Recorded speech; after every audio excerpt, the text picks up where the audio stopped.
जरा इस कहानी को ध्यान से सुनिएगा वरना पछताओगे। एक बार माता लक्ष्मी क्षीर सागर में भगवान विष्णु के पैर दबा रही थी। तो पैर दबाते दबाते माता लक्ष्मी ने भगवान विष्णु से कहा, हे प्रभु, आज मेरे मन में 3 प्रश्न उठ रहे हैं। यदि इन 3 प्रश्नों के उत्तर देकर आप मुझे संतुष्ट करेंगे तो मेरे मन को बहुत शांति मिलेगी। तब भगवान विष्णु कहते हैं, हे देवी, आखिर तुम्हारे कौन से 3 प्रश्न हैं? तो माता लक्ष्मी कहती है, हे प्रभु, वह कौन सी स्त्री होती है जिसके भाग्य में संतान सुख नहीं होता है? दूसरा प्रश्न है कि कौन सी स्त्री समय से पहले विधवा होती है?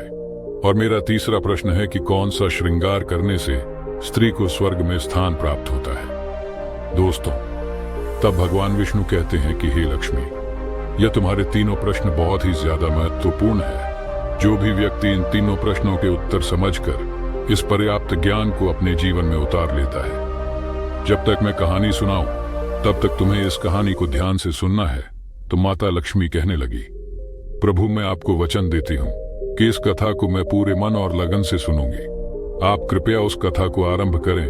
तो दोस्तों, आप सभी से एक विनती है कि आप भी इस कथा को पूरा जरूर सुने। इसे आधा अधूरा सुनना पाप माना जाता है। कथा शुरू करने से पहले कमेंट में जय मां लक्ष्मी और जय श्री हरि विष्णु अवश्य लिखें। साथ ही चैनल को लाइक और सब्सक्राइब करना ना भूले। तो चलिए आरंभ करते हैं। प्रिय बंधुओं, भगवान विष्णु कहते हैं, हे लक्ष्मी, किसी राज्य में एक छोटा सा नगर था। उस नगर में एक सेठ रहता था। उस सेठ के 2 बेटे थे और सेठ के बेटों की शादी भी हो चुकी थी। सेठ की पत्नी और सेठ के बड़े बेटे दोनों का ही स्वभाव दुष्ट प्रवृत्ति का था। इसलिए सेठ की पत्नी अपने बड़े बेटे की पत्नी से बहुत ही ज्यादा प्यार करती थी, मगर छोटे बेटे की पत्नी जो थी वह बड़े ही अच्छे स्वभाव की थी और वह एक पतिव्रता स्त्री भी थी और पूरे घर का सारा कामकाज भी वह अकेले ही करती थी। इतना कुछ होने पर भी सेठ की पत्नी और बड़े बेटे की पत्नी छोटी बहू का हमेशा ही अपमान करती रहती थी। दोस्तों, भगवान विष्णु कहते हैं, हे लक्ष्मी, सेठ के बड़े बेटे की बहू को एक बेटा था और छोटी बहू को एक पुत्री थी। सेठ की पत्नी हमेशा पुत्र को लेकर छोटी बहू को ताना मारती रहती थी, लेकिन वह क्या कर सकती थी?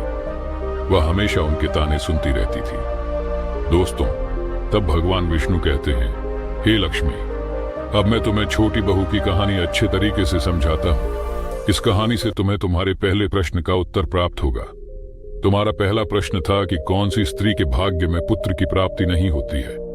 तब भगवान विष्णु कहते हैं, देवी, उस सेठ की जो पत्नी थी वह पहले से ही बड़े ही दुष्ट स्वभाव की थी। उसके कुटिल स्वभाव से सभी घर वाले बहुत ही ज्यादा परेशान थे, परंतु अपनी सीधी साधी छोटी। सुनो दर्शकों, इस कहानी का दूसरा भाग अगले पार्ट में है।